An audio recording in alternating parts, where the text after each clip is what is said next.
নয়। 5ই জানুয়ারি পশ্চিমবঙ্গের মুখ্যমন্ত্রী মমতা বন্দ্যোপাধ্যায়ের 71তম জন্মদিন পালন করা হলো বারাবরের কাপিস্টার তৃণমূল কংগ্রেস কার্যালয়ে। অনুষ্ঠানের শুরুতে কেক কেটে মুখ্যমন্ত্রীর দীর্ঘায়ু ও সুস্থতা কামনা করেন দলের সদস্যরা।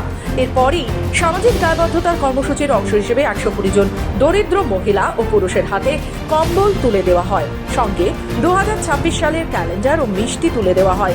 এই উদ্যোগকে ঘিরে উৎসাহ ও আনন্দ লক্ষ্য করা যায় সাধারণ মানুষের মধ্যে। এদিন অনুষ্ঠানে অতিথি হিসেবে উপস্থিত ছিলেন বারাবণী ব্লক তৃণমূল কংগ্রেসের সভাপতি অশেষ সিং। এছাড়া উপস্থিত ছিলেন তৃণমূল কংগ্রেসের সহ সভাপতি কেশব রাউত, ধরণী মণ্ডল, কার্তিক কোটাল, সুভাষ মাঝি সহ দলের একাধিক নেতা কর্মীরা।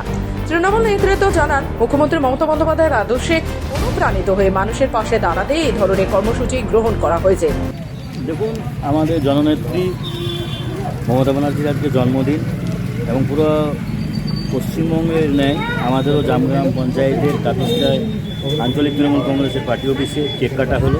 সাথে সাথে মিষ্টি বিতরণ, ক্যালেন্ডার এবং ঠান্ডার অনেক বয়স্ক লোককে কম্বল দেওয়া হচ্ছে।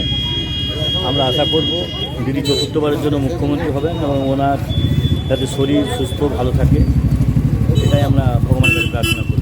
আসানসোল থেকে নিজস্ব প্রতিনিধি রিপোর্ট, খবর বাংলা।